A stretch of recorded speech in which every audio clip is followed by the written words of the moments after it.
মাননীয় প্রধান উপদেষ্টা মণ্ডলীর সদস্যবৃন্দ, জাতীয় নেতৃবৃন্দ এবং কমিশনের সদস্যবৃন্দ, আপনারা জানেন যে 15ই ফেব্রুয়ারি জাতীয় ঐকমত্য কমিশনের যাত্রা শুরু হয় এবং এখন পর্যন্ত অন্ততপক্ষে 3 পর্বে আপনাদের সঙ্গে আমরা বিভিন্নভাবে আলোচনায় যুক্ত থেকেছি। প্রথম পর্বের আলোচনা 20শে মার্চ থেকে 19শে মে পর্যন্ত অনুষ্ঠিত হয়েছিল।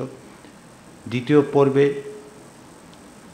2রা জুন মাননীয় প্রধান উপদেষ্টার উপস্থিতিতে আমরা দ্বিতীয় পর্যায়ের সূচনা করেছিলাম এবং 3রা জুন থেকে 30শে জুলাই পর্যন্ত 23টি অধিবেশনে মিলিত হয়ে আমরা আলাপ আলোচনা করেছি। আপনাদের পক্ষ থেকে বক্তব্য প্রদান করা হয়েছে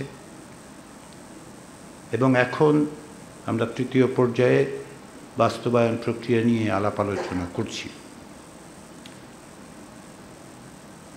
জাতীয় ঐকমত্য কমিশন এবং কমিশনের সদস্য হিসেবে আমরা মনে করি যে এই আলোচনা প্রক্রিয়া একটি ঐতিহাসিক ঘটনা, বাংলাদেশের ইতিহাসের একটি অভূতপূর্ব ঘটনা, একটি অভূতপূর্ব অধ্যায় আপনারা রচনা করেছেন।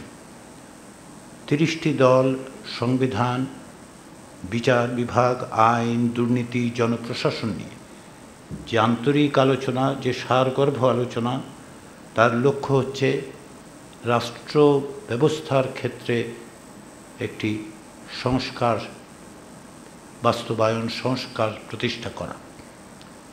এই আলোচনায় রাজনৈতিক দলের প্রতিনিধি হিসেবে, জাতীয় নেতৃবৃন্দ হিসেবে আপনারা যে সহিষ্ণুতা প্রদর্শন করেছেন,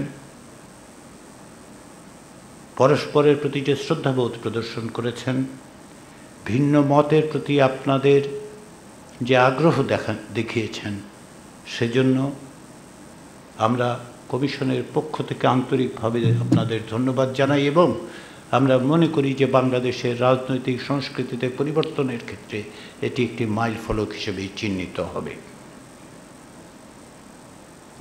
আমাদের প্রচেষ্টায়, আপনাদের প্রচেষ্টায়, আমাদের সম্মিলিত প্রচেষ্টায় একটি জাতীয় সনদ প্রণীত হয়েছে।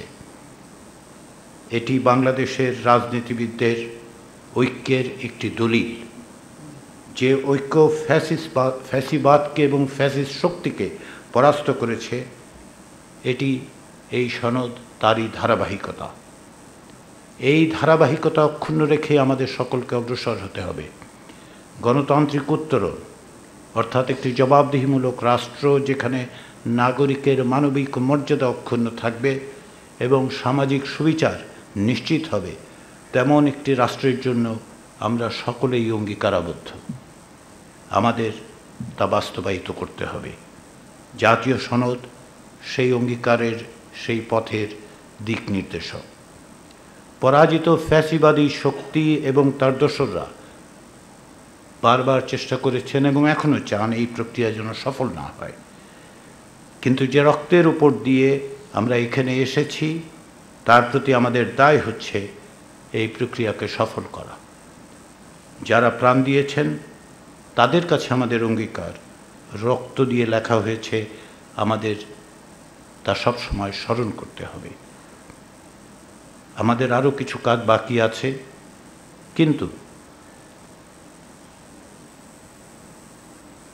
এই সামনের মাসগুলোতে রাজনৈতিক দলগুলোর মধ্যে যে সহযোগিতার ধারা তৈরি হয়েছিল অতীতে, তা সামনের মাসগুলোতে অব্যাহত থেকে অক্ষুণ্ণ রেখে আমরা অবশ্যই এর একটি চূড়ান্ত পরিণতিতে উপনীত হতে পারব।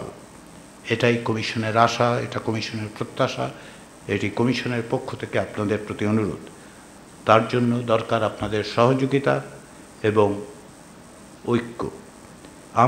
আপনারা যা অর্জন করেছি তাকে সামনে নিতে আমাদের এই ঐক্য বজায় রাখতে হবে, এই ঐক্য অব্যাহত রাখতে হবে, এই ঐক্যকে অগ্রসর করে নিয়ে যেতে হবে।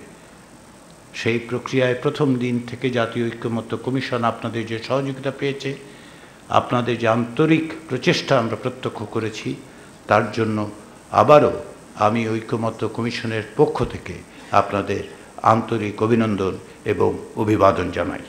ধন্যবাদ।